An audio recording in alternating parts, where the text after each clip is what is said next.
Hey everyone, it's Professor Lusheen. This is the week 4 review, and we'll look forward to week 5 here. We're already in it. It's Tuesday evening as I'm recording this, so let's get to it. There's just 2 weeks left, you guys. So this probably went quick, but it's probably been work. So I just want to let you guys know that I am proud of you guys for how much work you've been putting in. It's been a pleasure reading the work you guys have been doing on the reflective assignment and coming up with real world solutions or assessing real world conditions. I created those scenarios based on things I've done in the last couple of years. So I know it's been tough. I've been trying to build a shed for the last 4 weeks or maybe 3 weeks, and my body is constantly in pain.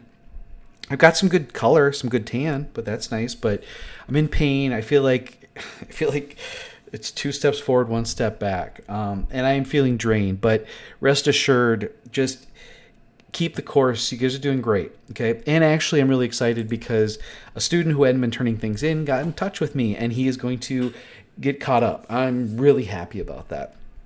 So the scores are good. Those of you who are submitting, it's looking really good. The quiz scores are really good. I don't have anything to go over because nothing was below 70%. So just keep it up. The one thing I do want to point out, 11 of the 16 of you, it's really 11 of 15, gave me a proposal in your assignment, and I gave you feedback saying approved, continue, or I asked you for some more information. So if I didn't give you approval, please email me and let me know, give me an answer.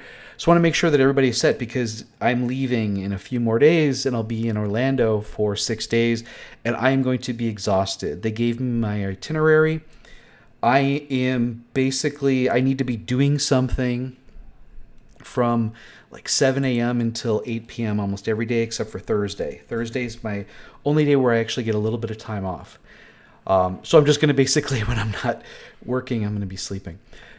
So in Module 4, I don't know if you saw, we did like an interesting transition. In Module 3, we took it from more of a perspective of the more common or frequent causes of injury and death. But this time we went through more of a programmatic.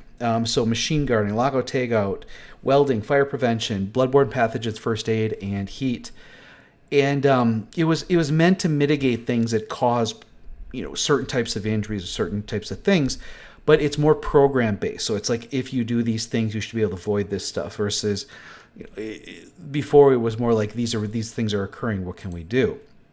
This week, we're getting into what I would consider more health-related standards, hearing protection, respiratory protection, ventilation, spray boost, what I really like doing, flammable liquids, the health standards, industrial hygiene, and HAZCOM. So, again, this is pretty much the last full week. The week 6, it's posted now. It's just 2 lectures and a final lecture. That's it. But you also need to be working on your case study, and there's a final exam, which I'll talk about in just a few seconds. So the case study assignment, this is the window. It's available between Lecture 20 and Module 5. I don't know if you call them windows or I don't know. Call them what you want. But we've got the actual assignment here, the grading rubric, some other things to look at to try to give you insights, and then some examples. So if you need examples of what people have done in the past, really, I just want you to apply something that you've learned. That's it, in a real world condition. And I mean, I think on here I had a student do just a basic OSHA audit at a Home Depot. Others, they had a job at a restaurant, so they did a hazard analysis. A lot of you, that's what you're going to be doing, some form of assessment that you have in a workplace. And that's it. That's really, it's not meant to be something that takes hours and hours and hours. I just want you to demonstrate to me that you can take an objective and systematic approach to an evaluation, to come up with a solution.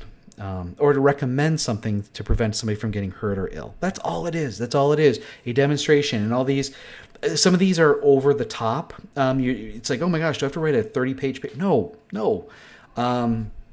5 to 10 pages would be great. Pictures are definitely appreciated. If you can't use pictures from the place you're doing it, you can find something on Google Images that's similar to it, just to demonstrate. Again, just pick something, use a method. I want to make sure using a method. And in the assignment for week 6, I think I kind of lay out some of the things that I want you to be doing. I have you report or give me a summary of what you did. I want you to think about something. I was going to talk about this last week, but in the news, Texas, the hill country in Texas, hill country area, has been flooding. And people have been trying to figure out, well, why did this happen? Why did so many people have to perish? And so I did a quick Google search, and like Dane County has, in their emergency service planning and disaster response, they have a full-blown plan. If this happens, this is what we're going to do. Why didn't Hill Country, Texas have that? Why did they have limited? Here's the thing. When I was working at that company, whenever I knew that there was a watch for severe weather, I was on it. And I had certain designated people in the plant on it as well. Made sure that they had something on their phone so they got notification. We knew what to do, where to go. And if it seemed like it might be severe, I made sure I was on site. So maybe they didn't have the specific forecast that there could have been this level of flooding, but there should have been programs or policies in place that should have triggered when something happened. And then they can respond to it. And here's the other thing too. If there's an area that could flood or is more susceptible to wildfires or something, there are things you can do. Not build some in certain places or have building requirements to withstand a disaster. But they didn't do anything. And so my question to you is response, rescue, recovery more cost effective than planning and emergency management? I mean, obviously it's not. So that's always the what we run into in this field is there's things we need to do to prepare. We need to get things in place. We're like, yeah, but it's expensive. It's time consuming. Until a disaster happens, then you'll be glad. So I won't have this video for next week because I'll be in Orlando. I'm going to try to do a little bit of recording that I may post or send to you guys. I may just post it on LinkedIn. I don't know. We'll see. But I was going to try to at least try and document my experience. Because I'm behind the scenes, I get to observe more things and go to more things. Basically starting tomorrow, I got to start working on my itinerary and make sure everything is planned out. It's going to be exhausting, but it'll be a great experience because I'll be with like 5,000 or 6,000 safety professionals, and they're all super nice. So it's a great event. And all this work I've been doing on the shed outside in this hot weather in the sun, I think has prepared me.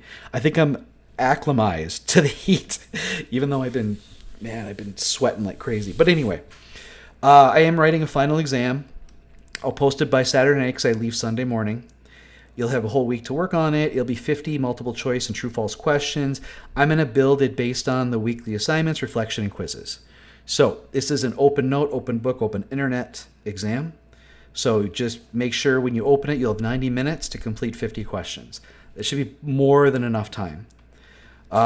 Everything's due by July 27th. It's 2 weeks away, but it is due on the 27th because my grades are due on the 29th. So anybody who needs to get in missed assignments, please do it. Week 6 stuff is super limited, super easy. It's only 2 lectures on the final lecture. So it's a chance for some of you to make up points, if you needed it. I believe that's it. So keep up the great work, everybody. Reach out to me. I won't be able to get back to you as much next week, which is during week 6. But so if you have any questions, please email me. Otherwise, I will try to post some stuff. So keep up the great work.